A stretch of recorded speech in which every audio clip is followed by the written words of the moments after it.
Hello, everybody. Welcome back.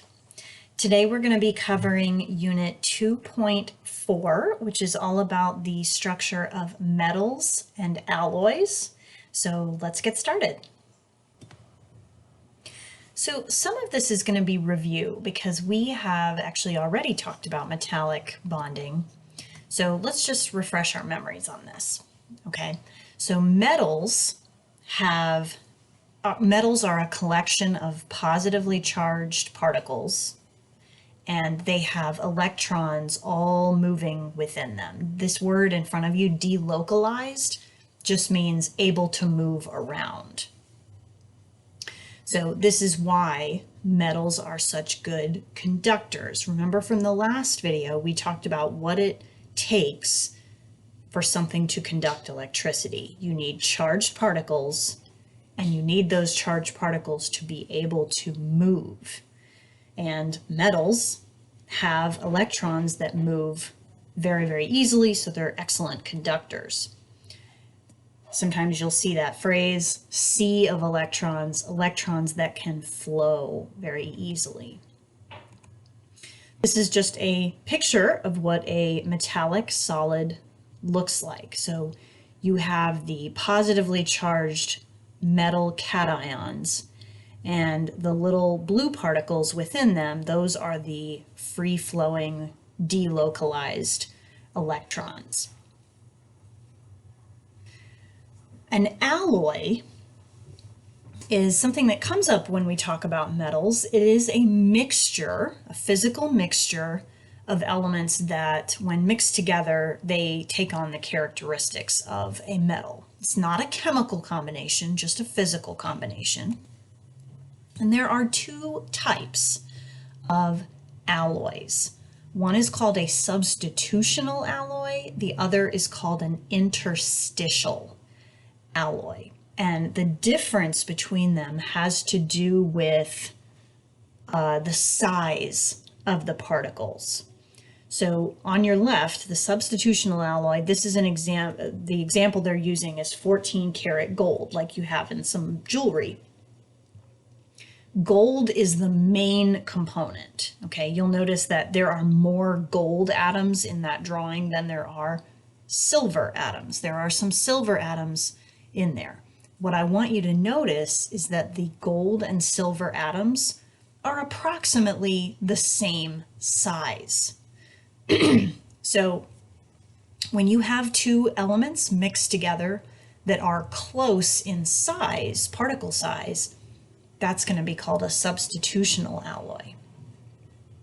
If you look at the example on the right, and they're using steel as an example, the main component is iron, okay? There are mixed in atoms of carbon, but please notice, unlike the picture on the left, the carbon atoms are much smaller than the iron atoms, and they can fit in these little interior spaces. That's actually called the interstitial space, the spaces between the atoms of iron. So when you're looking at a mixture where the main component and the element that's being mixed in are very different in size, that's going to be an interstitial alloy, and steel is a very common example. So I want you to look at this practice problem. I'll read it to you, and then I want you to pause the video and see if you can draw it out. It says a particular interstitial, so they're telling us what type it is. Interstitial alloy is made up of two elements, X and Y, where Y is the base metal. That just means the main component. Okay, there's going to be more Y than X. The alloy is made of 20% X and 80% Y. Draw a diagram of the solid alloy that contains 10 total atoms in a representative proportion of atom types. And then they've told us right here in this little table how they want us to draw the X and the Y. All right, so take a moment, pause the video, see if you can draw it out, and then we'll check your answer. All right, let's see how you did. So this is what your drawing should look like, all right? So there's a couple of things going on here. Number one, please notice that they have drawn the element X particles in the interstitial spaces. They've drawn X to be smaller than the Y particles, and that's what an interstitial alloy looks like. They've also drawn the correct proportions. Okay, they said it was 80% Y and 20% X. They told us to draw 10 total atoms. So this is what the drawing should look like. Okay. If this were a substitutional alloy, I would draw the X particles to be approximately the same size as Y, and they could just be in another position right alongside the Y atoms.